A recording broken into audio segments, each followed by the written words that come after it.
리플 분석 시작하겠습니다. 네, 리플 제가 이번 영상에서 굉장히 좀 중요한 부분 말씀을 드리려고 하는데요.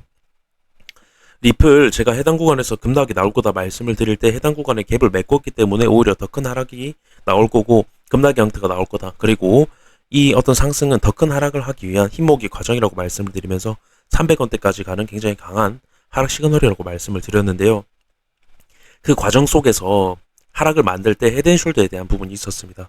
그래서 헤드앤숄더 이탈이 나오고 헤드앤숄더 하락분만큼 빠졌지만 갭을 메꾸면서 저항을 확인하면서 내려오는 과정이 나왔고, 원래 보통 헤드앤숄더 되돌림이 나올 때는 헤드앤숄더 크기만큼 빠지고 이런 식으로 되돌림을 주는 경우가 많은데, 이때는 갭을 메꾸면서 내려왔기 때문에 완벽하게 메꾼 그림은 아니지만 헤드앤숄더에 대한 갭을 메꿨다라고 제가 말씀을 드렸습니다. 그래서 저는 해당 구간에 갭을 메꿨다라고 생각을 하고 있었고, 갭을 메꿨다라는 건 해당 구간까지 상승이 어렵다라는 건데, 지금 상승분이 헤드앤숄더 넥라인 부분까지 나왔죠.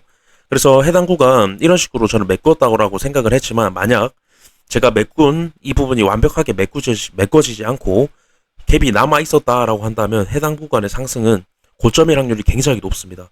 제가 어떤 구간에 갭을 메꾸면 그 구간은 굉장히 고점일 확률이 높다라고 말씀을 드리는데요.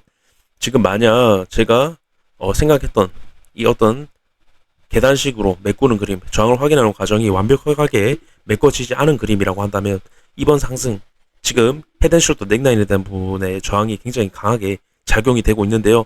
해당 구간은 더 큰 하락을 하기 위한 상승, 갭을 메꾸기 위한 과정의 확률이 굉장히 높고요. 더 큰 하락으로 이어질 가능성이 굉장히 높습니다.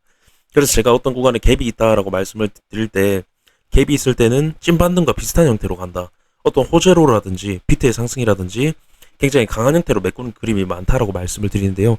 굉장히 강하게 올라왔죠. 이 구간에 만약에 갭이 있었다라고 한다면, 제대로 메꿔지지 않는 그림이었다라고 한다면 갭을 메꿨을 가능성이 굉장히 높다라는 겁니다.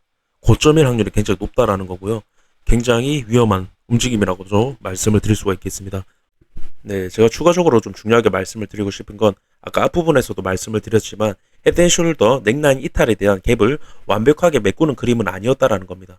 그래서 해당 구간 갭이 충분히 남아있을 수 있다라는 거고요.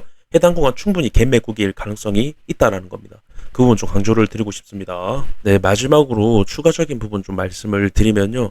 지금 아까 갭 메꾸기에 대한 확률에 대해서 좀 말씀을 드렸는데요.